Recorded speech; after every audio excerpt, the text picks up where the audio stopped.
Good afternoon. I'm Monisa Klein here at the GBTA broadcast studio.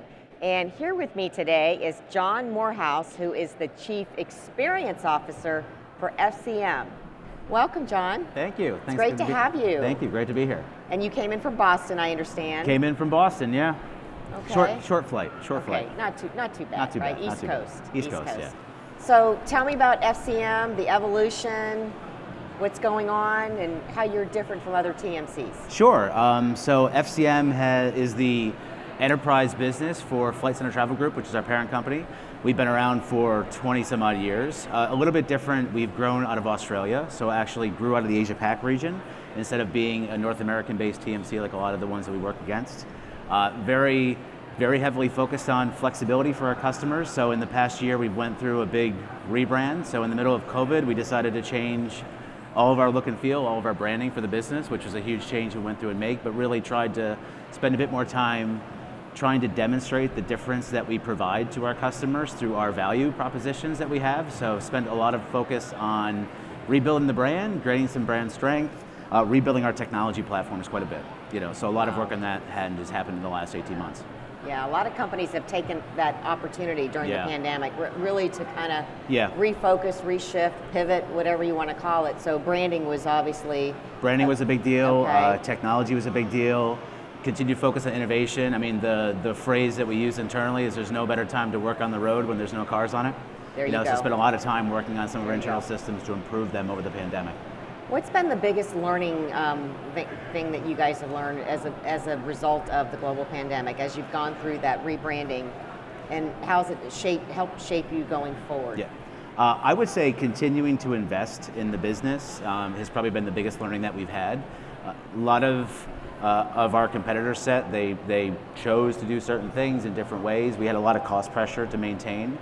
We recapitalized very early on in the process and really continued to invest in our business, and that includes our technology platforms, our product platforms, the brand obviously, and relaunching the brand. So the biggest learning for us is, there was no better time to gain customers and market share than it was during the pandemic, and the only way to do that was to keep on improving what you were building upon and building a foundation and a platform so that when travel started to return, you'd be able to service those customers. And we've really had some very strong customer wins throughout the whole 18 months.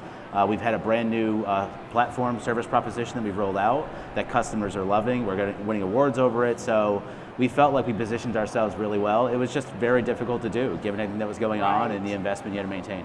Right. So I think you kind of touched on it already, but what makes the new platform so critical for today's business traveler? Yeah, so what we're seeing at global scale is just the complexity that's out there in the travel industry. And if you look at trying to manage a travel program across the globe at scale, given all of the requirements and all of the different things that you have to know now to travel. I mean, international trips used to be pretty easy for most of us, but they've become quite complicated in terms of what you have to do. You really need a consistent experience for those travelers to understand the different rules and quarantine requirements and testing requirements and things of that nature.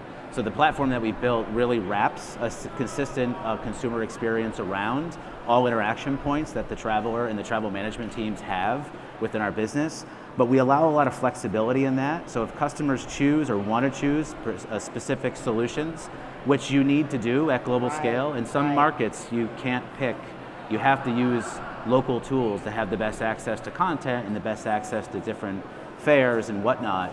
We allow them to pick and choose those products in a very flexible way so they can have the best of both worlds, very consumer rich, easy to use user experience on top of everything, but the flexibility of picking specific tools in certain markets that work best for them. So probably being able to deliver that at scale has been the biggest thing that we've done. We're rolling out the product now to a handful of our pilot customers in a few markets. We globally launched the tool in January of next year, Q1. We're super proud of the work that we've done. Congratulations, that's awesome. Thank you. And you talk about flexibility, and that has come up over and over over the last 2 days, and it's just so important. People actually absolutely need that flexibility in real time, right? Real time. If you think about what's required to travel now, I mean, just some of the stuff that we have to deal with, we never had to deal with before. You never had to worry about some of the stuff that's out there. So being able to have the system that can handle you customizing and being flexible to the changing landscape quickly, at scale globally, has just become a really strong requirement out there in the industry. And the people that are investing, like we are trying to deliver that. If you're not doing that, then you're missing the mark with your customers. Gosh. Well, John, it sounds like there's some exciting things happening at FCM. Congratulations. Thank you. Yeah, thank you. And in closing, is there anything that you'd like to say to the corporate audience here that's here at GBTA? Stop by the booth, come take a look at our technology. We'd be loving to talk to you about the things that we're doing and continue to tell our investment story. So yeah, please stop by. Great. Thanks so much, John. Thank you. It's a pleasure to talk with you. Thank you. I'm Morhous here at GBTA Broadcast Studio.